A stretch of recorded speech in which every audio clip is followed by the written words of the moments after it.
풍성히 주시기를 기원합니다. 부활절 4주 되는 주일인데요. 오늘은 선한 목자라는 제목으로 말씀을 전해드리겠습니다. 우리 주님을 믿고 살아가는 우리의 신앙, 기독교 신앙. 우리 기독교 신앙을 종교라는 관점으로 보는 종교학자들은 이 우리 기독교를 계시의 종교라고 부릅니다. 계시의 종교. 이 말의 의미가 뭐냐면 세상에는 많은 종교들이 있잖아요.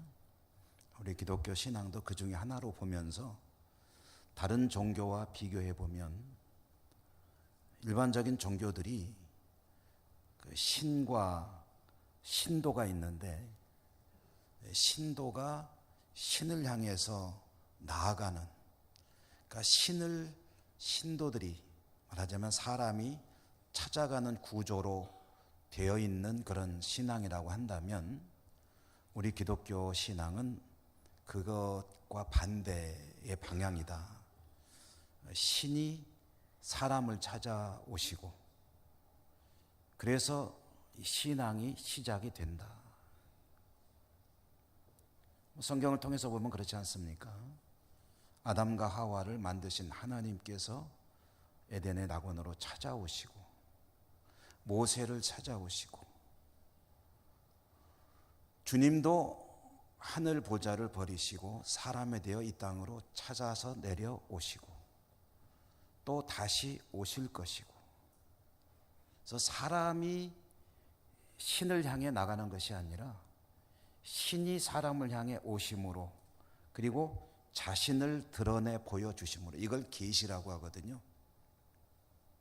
그러니까 자신을 보여주시고 자신을 드러내시고 자신을 알게 하시고 그렇게 함으로 믿음을 갖게 하는, 그리고 구원하시는 그런 종교이기 때문에 기독교는 계시의 종교다, 이렇게 표현을 합니다. 그런 표현이 상당히 또 일리가 있습니다. 성경을 보면 하나님은 꾸준히 자신을 드러내시고 또 하나님의 백성들에게 자신을 설명해 주십니다. 오늘 우리가 읽은 말씀도 그런 관점에서 볼 때 예수님께서 자신을 향해 나오는 사람들에게 잘 알려주기 위해서 쓰신 일종의 비유입니다. 요한복음에 보면 예수님께서 자신을 잘 설명하기 위해서 7번 비유로 자신을 표현하셨던 그런 기록들이 나와요. 성경에 나온 순서대로 한번 얘기해 본다면 주님은 자신을 제일 먼저 나는 생명의 떡이다, 또 나는 세상의 빛이다,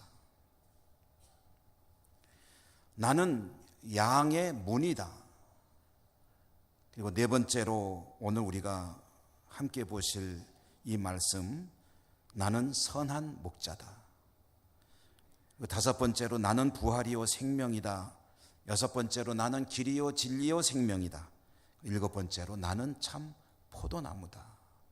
이렇게 7번을 다른 어떤 상황이나 사물을 빗대어서 자신을 설명해 주셨습니다. 이것은 다른 뜻이 아닙니다. 자기 자신을 잘 알라는 그런 의도를 가지고 비유로 말씀하신 겁니다. 성경에서 7번이라는 7이라는 숫자가 가지는 의미가 좀 각별합니다. 7번 7이라는 숫자는 충분하다, 완전하다는 의미를 가지고 있고요. 그래서 예수님께서 자신을 7번 이렇게 비유로 설명하신 것은 정말 예수님으로서는 최선을 다해서 또 충분하게 완전하게 설명을 해주신 것이다, 그런 의미를 가지고 있습니다. 예수님께서 애쓰시는 거죠. 자신을 잘 알려주시기 위해서. 오늘 우리는 그 중에서 예수님께서 자신을 선한 목자라고 하셨는데, 예수님이 우리의 구주 되시는 분이신데 그분이 선한 목자라는 것이 우리와 어떤 관계가 있고 어떤 의미로 다가오는 그런 선언이신가, 의미를 함께 새겨보도록 하겠습니다. 선한 목자 할 때 목자는 양을 치는 사람이죠. 우리는 목동 보통 이렇게 많이 부르죠. 목자이되 선한 목자다. 선한 목자가 뭐냐? 예수님은 그것을 하나하나 설명하지 않으시고 선한 목자와 대비되는 삭군 목자와 비교하면서 선한 목자의 가장 중요한 것들을 가르쳐 주십니다. 그럼 선한 목자와 반대편에 서 있는 삭군 목자는 어떻게 다른 것이냐? 선한 목자와 삭군 목자의 시선을 가지고 비교를 해 주십니다. 선한 목자는 그 시선이 늘 누구를 향해 있느냐 하면은 양을 향해 있다. 양을 바라보신다. 반면에 삭군 목자는 무엇을 바라보느냐? 오늘 말씀에 보니까 12절에 나와 있죠. 삭군은 목자가 아니요 양도 재앙이 아니라 이리가 오는 것을 본다고 그랬습니다. 이리가 오는 것을 본다. 그러니까 삭군 목자의 시선은 이리를 향해 가 있다. 오늘 우리 한글 성경에는 이리가 오는 것을 본다라고 되어 있는데요. 우리말에 본다라는 의미로만 보면은 원래 주님께서 하시려고 했던 말씀의 의미를 잘 알 수가 없습니다. 왜냐하면 원래 쓰인 성경은 헬라 말로 쓰인 것이고 이것을 한글로 번역하다 보니까 이리를 본다라고 했는데 이 본다라는 게 굉장히 그 범위가 넓잖아요. 그냥 무심코 보는 것도 있고 또 열심히 보는 것도 있고 뚫어지게 보는 것도 있고 째려보는 것도 있고 흘겨보는 것도 있고 참 본다는 말이 다양한데 그냥 본다라고 해놓으니까 이 말씀의 의미가 정확하게 전달이 안 되는데요. 원어의 의미를 살려서 의미를 번역을 해보면 삭군은 이리가 오는 것을 열심히 두리번거리며 감시하며 뚫어져라 쳐다본다라는 의미를 가지고 있습니다. 선한 목자는 늘 양을 바라보고 있고 열심히 부지런히 시선을 양을 향해서 거의 고정시키다시피 하고 있고 삭군은 양이 아니라 이리가 오는 것을 신경을 곤두세우고 혹시 저쪽에서 오나 이쪽에서 오나 어디서 오고 있지는 않은가 하면서 살피고 있다라는 얘기인데요. 이 삭군 목자가 이리가 오는 것을 부지런히 살펴본다는 얘기는 양들을 위험으로부터 지키기 위해서 이리가 나타나면 안 되니까 양들을 보호하기 위해서 지켜본다는 의미가 아닙니다. 양을 돌보고 있는데 늑대와 같은 맹수가 나타나면요 양을 잡아먹잖아요. 근데 양만 잡아먹나요? 사람도 해칠 수가 있지 않습니까? 그러니까 삭군은 이리가 다가오는 것은 양들에게 위험이 다가올까 봐 관심을 가지고 바라보는 것이 아니라 자기에게 위험이 닥칠까 봐. 그래서 오늘 성경에 나와 있지 않습니까? 이리가 오는 것을 보면 그는 양을 버리고 도주해 버린다. 도망가 버린다. 말하자면 열심히 이리가 오나 안 오나 감시하고 있다가 여차하면 조금이라도 위험한 상황이 도래하면 지체하지 않고 도망갈 수 있기 위해서 이 삭군 목자는 열심히 이리가 오나 안 오나 감시하고 있다 하는 그런 뜻입니다. 반면에 선한 목자는 어떻습니까? 역시 열심히 바라보는데 그는 양들을 바라본다는 얘기는 무슨 얘기냐면 양들의 안위를 위해서 양들의 안전을 위해서 양들을 보호하기 위해서 혹시라도 이리가 나타나면 양들을 버리고 달아나는 것이 아니라 내가 위험한 것은 중요한 게 아니에요. 양들의 안전을 보호하기 위해서 그 나가서 맹수와 싸운다는 이야기입니다. 여러분 사무엘에도 보면 다윗이 그런 고백을 하죠. 내가 들에서 양들을 돌보다가 보면은 사자도 나타나고 곰도 나타나고 그때 내가 그것들과 맞서 싸웠다. 이게 선한 목자입니다.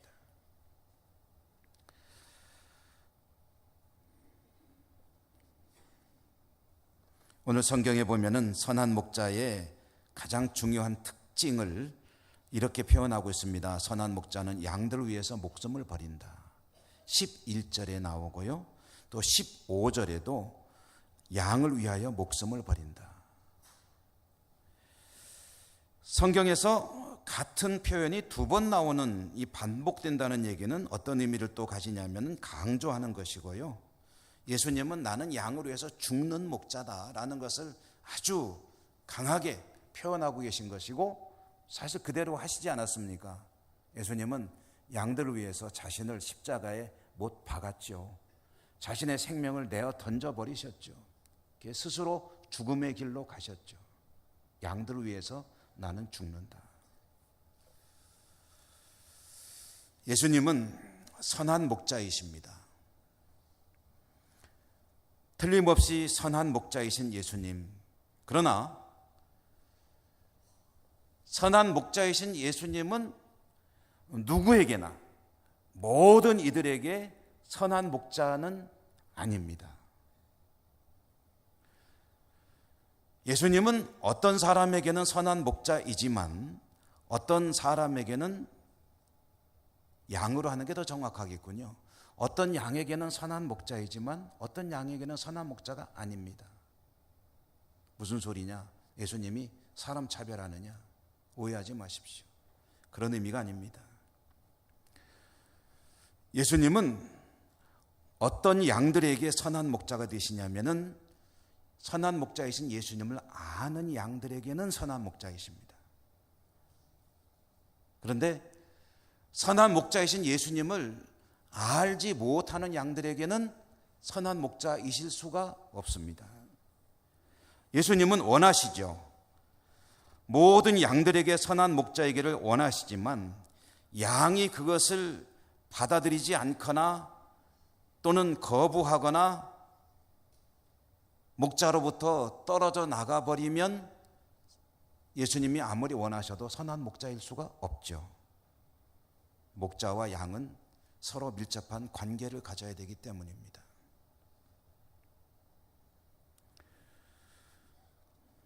저는 TV를 볼 때에 좋아하는 그 프로그램이 몇 가지가 있는데요.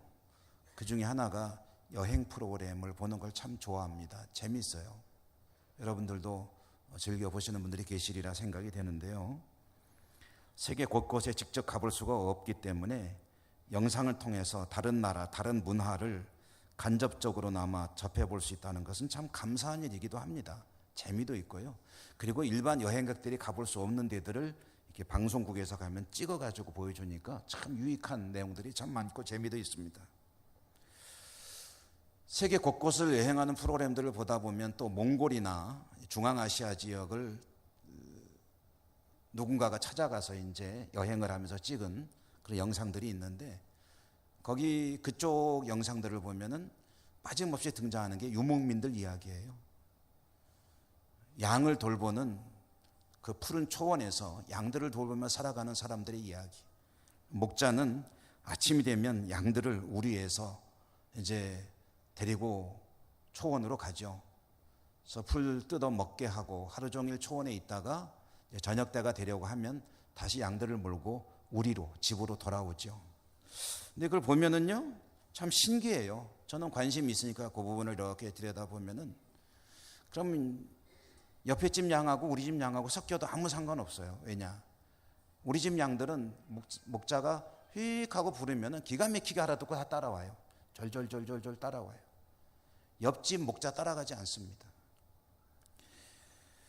양들은 기가 막히게 자기 목자의 음성을 알아듣고 따라오고요. 또 목자들은 양들 한 마리 한 마리의 이름도 다 지어주는 경우도 있고 아주 그냥 다 구분을 해서 알고 있습니다. 얼마나 그 관계가 친밀한지 몰라요.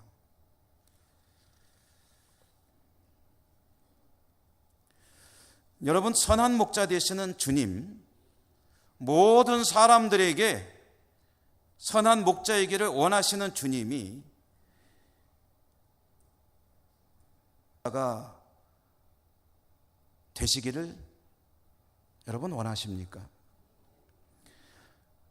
예수님이 나의 선한 목자이시기를 원하시고 예수님의 죽으심이 나의 죄를 위한 죽으심이기를 원하시고 예수님이 나의 선한 목자가 되셔서 나의 모든 삶을 이끌어 가시는 그런 삶이 되기를 원하십니까?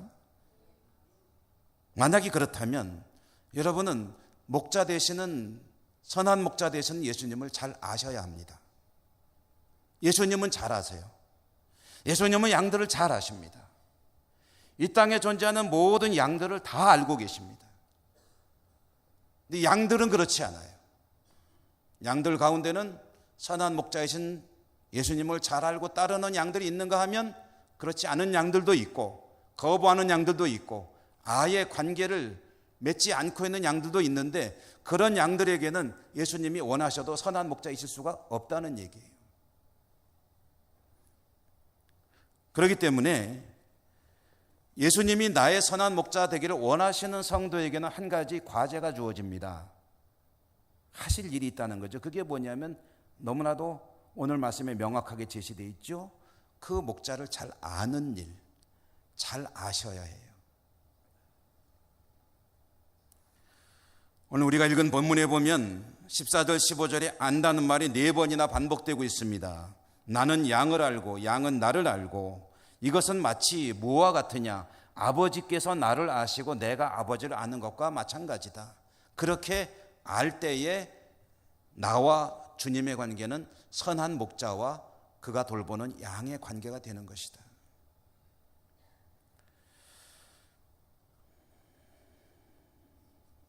좀 전에 본다는 이야기를 가지고 그 언어의 이야기를 잠시 드렸는데 여기서 또 이 안다는 것도 좀 그런 차원에서 좀 봐야 됩니다.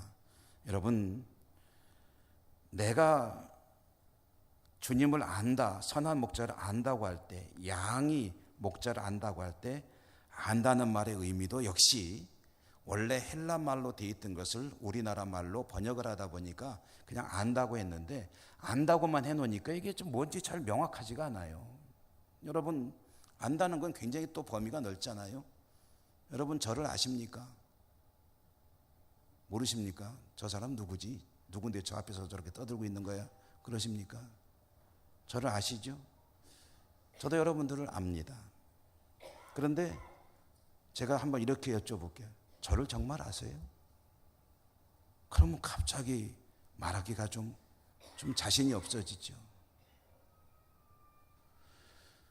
여러분, 안다는 것이 굉장히 넓은 범위를 가지고 있는데 요즘 뭐 선거철이 되다 보니까 문자가 많이 오더라고요. 근데 그분이 저를 알까요? 모를까요? 알아서 문자를 보내는 걸까요? 모르는데 보내는 걸까요?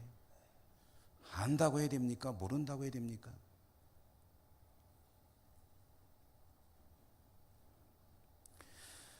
여러분, 우리말 안다고 할 때 조금 아는 것도 아는 것이고 잘 아는 것도 아는 것이죠. 나는 알지만 상대방은 나를 몰라도 안다고 할 수도 있고 아닌 걸 수도 있습니다. 적당히 아는 것도 아는 것이고 적당히 모르는 것도 아닌 것일 수 있습니다.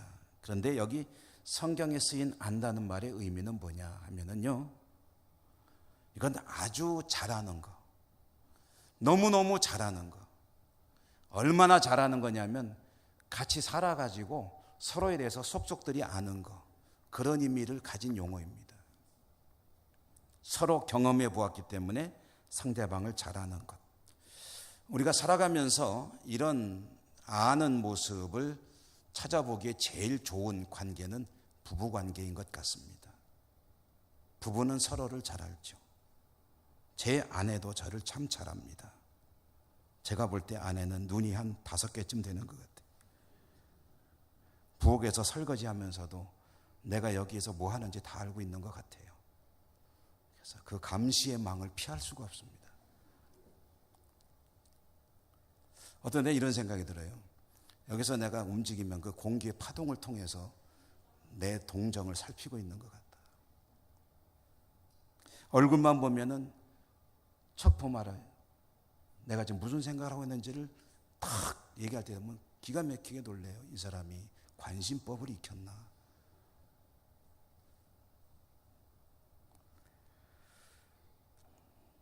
어떻게 그렇게 잘하냐고 물어보면 이런 대답을 잘하죠. 여보, 내가 당신하고 살아온 세월이 몇 년이냐. 30년, 40년 살다 보면 얼굴만 봐도 뭘 생각하는지, 뭘 원하는지 대충 알고, 척하면 삼천리고 쿵하면 호박 떨어지는 소리고 안다는 거예요. 여러분, 여기서 안다는 얘기는 그런 뜻입니다. 남편과 아내가 함께 살아온 세월만큼 서로를 잘 알듯이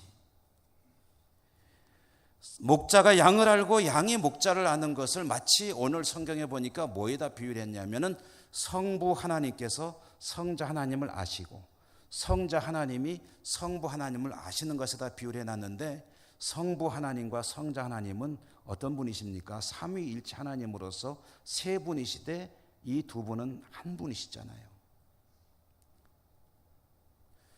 세 분이 어떻게 한 분이 되느냐, 그 신비로움을 또 신학자들은 이렇게 설명을 해봅니다. 이 세 분의 관계가 워낙에 친밀하고 서로를 완벽하게 하시기 때문에 생각 일치가 되니까 세 분이지만 생각이 한 가지밖에 없다 이거예요. 그래서 삼위일체다 이렇게 설명하는 신학자들이 있습니다.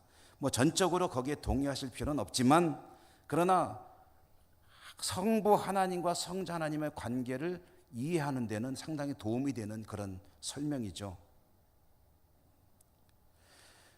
아버지 하나님과 아들 하나님의 관계는 그와 같이 친밀한 관계인 것처럼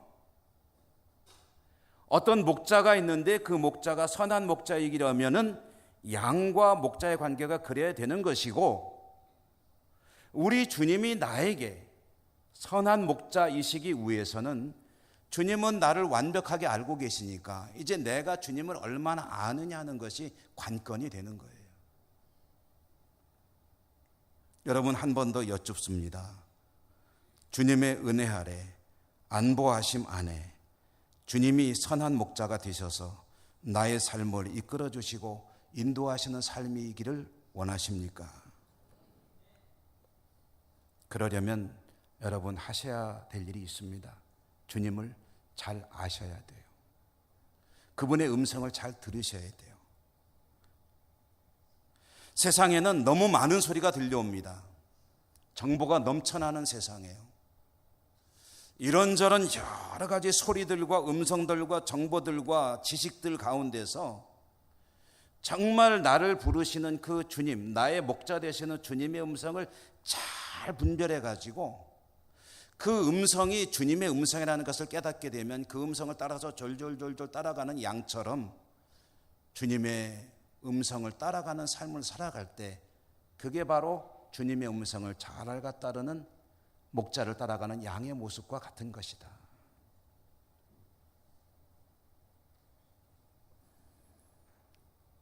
하나님께서 우리에게 주시는 그 말씀의 뜻을 잘 분별하여 알아듣고 그 말씀에 순종하며 살아가는 것, 그것이 목자의 음성을 잘 알고 목자를 따라가는 삶을 의미하는 것이고, 그것이 바로 선한 목자의 양으로 살아가는 방법이다. 예수님께서 자신을 선한 목자라고 설명하셨잖아요. 그때에, 이것은 저의 추측입니다마는 예수님의 뇌리 속에는 생각하시는 선한 목자의 이미지가 있었을 거예요. 선한 목자, 나는 선한 목자다 하면은 뜬금없이 그런 말씀하신 게 아니고 예수님이 생각하는 모델로서의 선한 목자가 있어요. 이런 목자, 나는 이런 목자야 라고 자신을 말씀하실 때 예수님의 뇌리 속에 들어있었던 그 선한 목자의 모델, 이미지는 어디서 가져온 것일까? 물론 저의 추측입니다만은 저는 예수님께서 생각하신 선한 목자는 시편 23편에 나오는 목자가 아니었을까 하는 생각을 해봅니다. 시편 23편은 어떤 노래입니까? 다윗이 자기 인생을 거의 매듭짓는 시점에 와서 자기 인생을 돌아보니까 자기 인생은 선한 목자 되시는 주님께서 이끌어 주신 인생이었다라는 고백입니다. 여호와가 나의 목자시니 내게 부족함이 없도다. 그가 나를 푸른 초장으로 쉴 만한 물가로 인도하시는도다. 돌아보니까 자기 인생이 늘 푸른 풀밭에서 물이 졸졸졸 흐르는 쉴 만한 시냇가에서 이어지는 인생이었다는 것을 고백하는 거예요. 그런데 다윗의 인생이 실제로 그렇게 평안하기만 한 그런 인생이었느냐? 아니에요. 현실로는 참 험악한 것이었습니다. 얼마나 시련과 환난의 연속이었고 외로움과 고독의 연속이었고 전쟁터에서 피를 흘리는 그런 인생의 연속이었느냐? 시편의 표현으로 빌어보자면 사망의 음침한 골짜기를 수없이 지나갔습니다. 그럼에도 불구하고 다윗이 고백하는 그의 목자는 그에게 조금도 부족함이 없고 늘 쉴만한 물가로 푸른 초장으로 인도하시는 정말 선한 목자이셨다라고 고백하는데요, 예수님이 생각하시는 선한 목자의 모습은 그런 것이라는 거예요. 사망의 음침한 골짜기를 지나가는 것이 현실이지만 그러나 그곳까지도 푸른 초장이고 쉴만한 물가일 수 있었던 것은 선한 목자 되시는 그분이 나와 함께 하시고, 그리고 그분의 손에 들려있는 두 개의 지팡이와 막대기가 있었기 때문이다. 여러분, 제가 성경을 좀 묵상하면서 자료들을 찾아보다 보니까 이 목자들이 막대기를 2개 들고 다닌다고 그러네요. 하나는 뭐냐면 무기입니다. 늑대가 덤벼들면 막 두들겨 패야 되니까, 그래서 쫓아야 되니까 몽둥이로서의 무기로서의 막대기 하나 있고, 하나는 뭐냐면은 이제 양들을 이렇게 몰기도 하고, 그 다음에 양들을 우리에 집어넣을 때 1마리, 2마리, 3마리 셀 때 또 사용하는 그런 일종의 용도로서의 막대기가 있다는 거예요. 지켜주시고 이끌어주시고 늘 나를 관찰하는 그 지팡이, 막대기, 이 2가지가 주님의 손에 들려있기 때문에 내 인생은 때로는 사실 험악하기도 했어요. 그렇지만 그것 때문에 두려움도 없이 조금도 위험하지 않고 쉴만한 물가 푸른 초장의 인생이었다라고 고백을 하는 거예요. 그리고 예수님은 자신을 그렇게 표현하시는 겁니다. 내가 바로 그 선한 목자야. 나는 양을 위해서 목숨을 버리는 목자야. 삭구는 안 그래. 삭구는 오히려 자기에게 위험이 다가올까 봐 전전긍긍하고 있다가 위험이 다가오면 다 버리고 도망가는 그런 목자들이야. 그런데 선한 목자와 양의 관계는 뭐냐? 서로 잘 아는 거야. 목자는 양을 잘 알아. 이제부터 양은 목자를 잘 아는 일에 힘써야 돼. 그러면 그에게 선한 목자가 늘 안보해 주시고 그 삶을 푸른 초장으로 쉴만한 물가로 인도하시는 거야. 그걸 그림을 그리시면서 예수님은 나는 선한 목자다라고 말씀을 하신 겁니다. 여러분, 우리 모두는 평강의 삶을 살길 원합니다. 우리 장로님 기도하시면서 국가적인 기도 제목, 우리 남북회담도 또 한반도의 안보도 외교적인 일들도 잘 돼야 되겠고, 우리 개인적인 삶도 경제적인 어려움도 있고 여러 가지 참 힘든 가운데 우리가 살아가고 있죠. 그런 가운데서도 우리 마음에 불안이 없고 두려움이 없고 평안을 누리는 삶을 또 살길 원하잖아요. 우리는 그렇지 않습니까? 전쟁 위험이 없으면, 경제적인 걱정거리가 없으면, 건강 때문에 두려움이 없으면 내 삶이 좀 평안으로 이어지면 얼마나 좋겠는가 하는 소원을 가지고 있는데, 오늘 주님은 말씀하시는 거예요. 내가 너의 선한 목자다. 여러분, 우리는 언제 평안할 것으로 생각을 잘하냐면요, 외부 환경이 넉넉하고 걱정거리가 없으면 평안할 거라고 생각을 많이 합니다. 돈도 좀 많았으면 좋겠고, 물론 좋죠. 건강도 좀 잘 지켜졌으면 좋겠고, 자녀들도 좀 잘 풀렸으면 좋겠고, 물론 다 중요합니다. 근데 이런 외부적인 환경 요건이 잘 갖춰진다고 우리의 삶에 두려움이 없고 늘 평안으로 이어지느냐 하면 또 반드시 그런 건 아닌 것 같아요.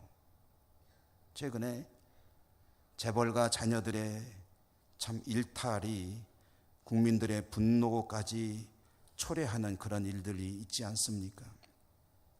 저는 그분들을 볼 때 참 좀 궁금해요.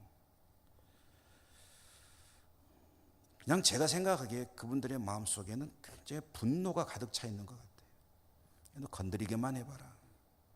건드리기만 하면 절대로 용서 안 된다. 화낼 준비라고 사는 것 같아요. 그러니까 막 누가 감히 나를 건드려? 살아가는 그분들의 삶을 보면은 왜 이렇게 분노가 가득 차 있을까? 왜 누가 건드리기만 하면 못 견디고 죄송한 표현이지만 발작을 하듯이 폭발하는 것일까? 뭐가 부족해서 그럴까? 도대체 뭐가 부족해? 돈이 없어. 건강관리도 기가 막히게 잘하겠지. 직장에 걱정이 있어. 앞으로 살아갈 걱정이 있어. 뭐가 걱정이 있어? 뭐가 부족해? 가지되 너무 많이 가졌죠. 그런데 왜 저렇게 살까? 여러분, 많이 가진 것이 마음의 평안을 가져오지 못합니다.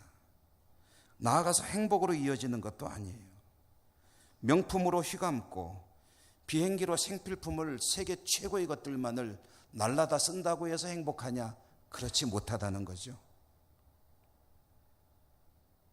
주님께서 말씀하시는 선한 목자 이야기, 다윗이 고백한 시편의 이야기, 성경이 주시는 말씀들을 통해서 보면은 우리의 행복은 어디에서 오느냐?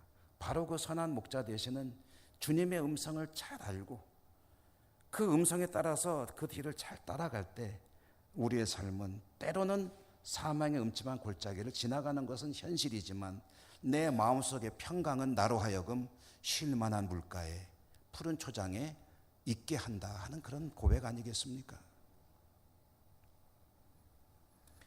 선한 목자를 묵상하면서 제가 또 성경을 읽으면서 제일 좀 중점을 두는 것이 단어의 의미를 찾아보는 거거든요. 선한 목자가 무슨 목자일까? 선한이라는 게 무슨 뜻일까? 보통 착할 선자인데 착한 목자란 뜻일까? 좋은 목자란 뜻일까? 어떤 뜻일까? 원래 쓰인 말은 뭐였을까 하고 찾아봤죠. 그랬더니 좋은 그런 의미도 있는데요.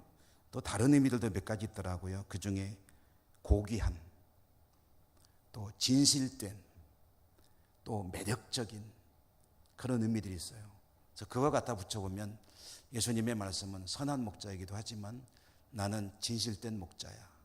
나는 고귀한 목자야. 나는 매력적인 목자야.